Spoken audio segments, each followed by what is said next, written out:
Hello and welcome. I wanted to discuss how I was able to trim some of my base pack weight by tweaking my sleep system.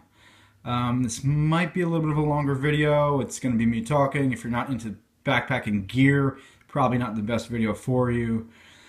So for starters, my biggest base pack weight shaving technique that I'm doing from prior through hikes to future through hikes was switching over from JanSport to a Z-Packs backpack, and that's over a pound of shaving weight from the base pack weight. I might do a future video down the road on that. I do love my JanSport backpacks, so no hating on the JanSport. I love them. With that being said, let's get right into it. I use a Western Mountaineering Highlight that is in here right now, and I use that in combination with a Sea to Summit Reactor. I'm not going to get too in depths with temperature degree ratings because they could be a little varied, could be a little bit different. Everyone sleeps different. So this is just my personal, what I'm doing personally. This is not recommending this for you. So my Western Mountaineering Highlight, although advertised as 16 ounces over the years of use, there was mysteriously a couple ounces on there. Something I did was throw it into the dryer, observe it, and it did lose an ounce.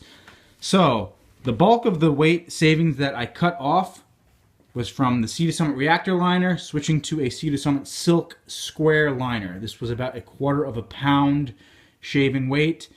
This is going to be more comfortable.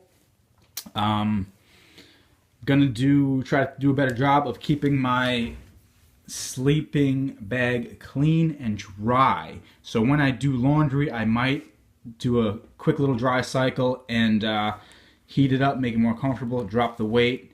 I will use Nikwax down cleaning and hand wash in the tub, for through hikes to stay on top of that. And another minor thing here within this is the Sea to Summit, beg my pardon, the Western Mountaineering Highlight came in this bag, which weighs an ounce.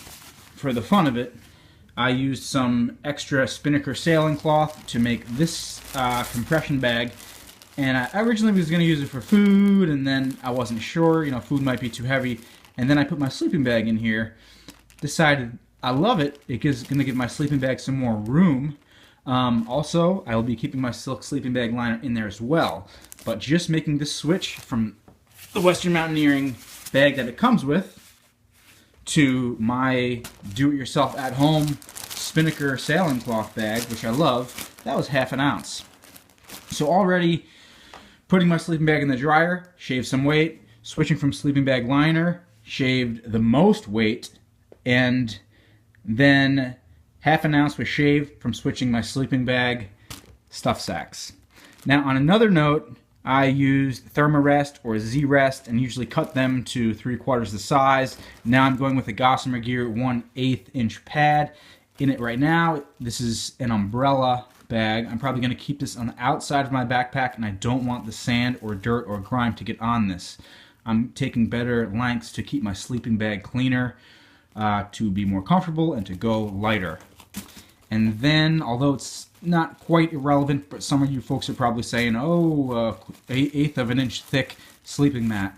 That's not going to keep you warm enough. You could get in dangerous situations. And yes, that is true. I used an 1/8 of an inch through New Mexico on the Continental Divide Trail and did okay until I mistakenly left it and was miles and miles beyond when I remembered and couldn't sacrifice it to go back. Now, while I'm talking about this Gossamer Gear 1/8 of an inch pad, I will say on the website it varies. They have this weight dash this weight, so it could come in between this number and that number.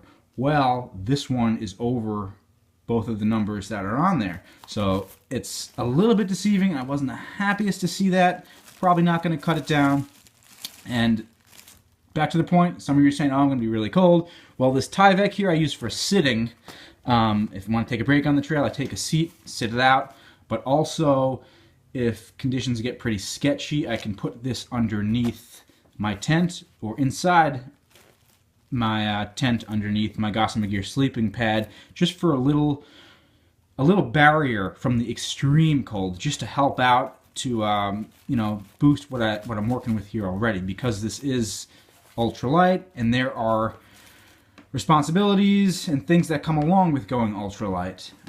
So with that being said, that's how I shaved about half a pound off of my base pack weight by changing my sleep system. Hopefully some real gear nerds will find this video and like it. It's not really for everyone. So if you have any comments, please comment. If you're interested in subscribing, I will try to put out some more gear videos, and and if you recommend it, maybe I'll put on some more weight saving technique videos. With that being said, happy trails, be safe, be inspired.